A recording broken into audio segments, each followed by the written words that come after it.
Picture this, the year is 1274 BCE.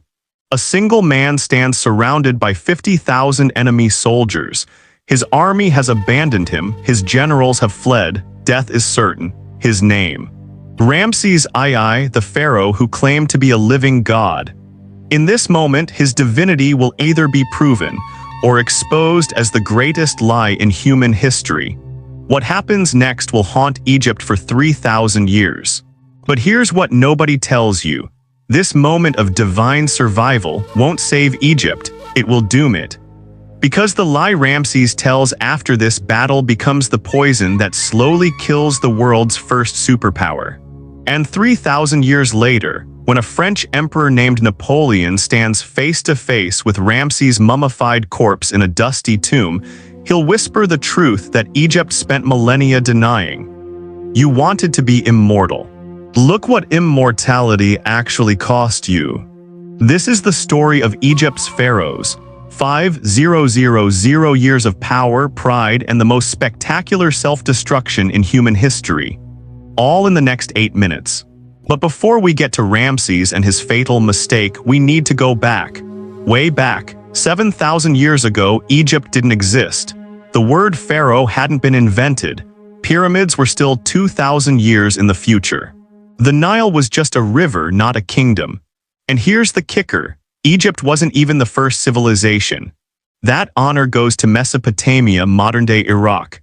The Sumerians built the first cities, invented writing, created organized religion, all while Egypt was still scattered tribes fighting over watering holes.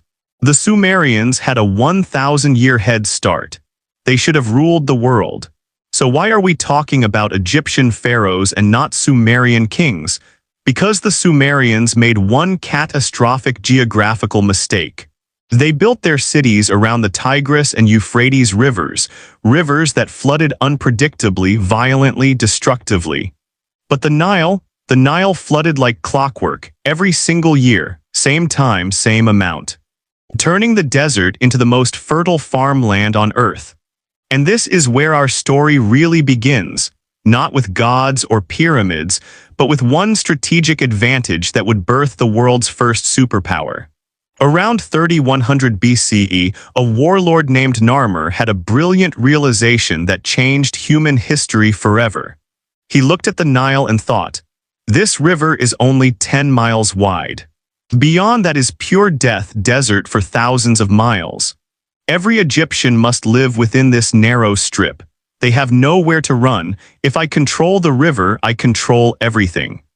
Narmer didn't need to conquer vast territories like the Mesopotamians. He just needed to control one strategic line, and he did. But here's his genius move. He didn't call himself King of the River. That sounds small, weak. He called himself Lord of the Two Lands, Upper and Lower Egypt, making it sound like he conquered the world when he really just controlled one valley. This was the birth of Egyptian propaganda, and it worked. For the next 500 years, Egypt's kings ruled using this formula. Control the Nile, control the people, claim divine favor from the gods. But they didn't claim to be gods, not yet. That mistake came later. Fast forward to 2500 BCE. Egypt is now undeniably the world's superpower. Enter Pharaoh Khufu, the man who would change everything. Khufu decided to build a monument to himself, the Great Pyramid II. 3 million stone blocks, each weighing 2.5 tons, built in just 20 years. Modern engineers still can't figure out how he did it. But here's what happened during construction. Rumors spread among the workers. No human could build this. Only a god could organize this. Maybe Khufu isn't just blessed by the gods. Maybe he is a god. And Khufu heard these whispers. So he made the most dangerous decision in Egyptian history. He declared himself a living god, not after death. Right now, breathing, walking, divine, wise, because if people already believed it, why not make it official? But this created a trap. A trap that would strangle Egypt for the next 2,000 years.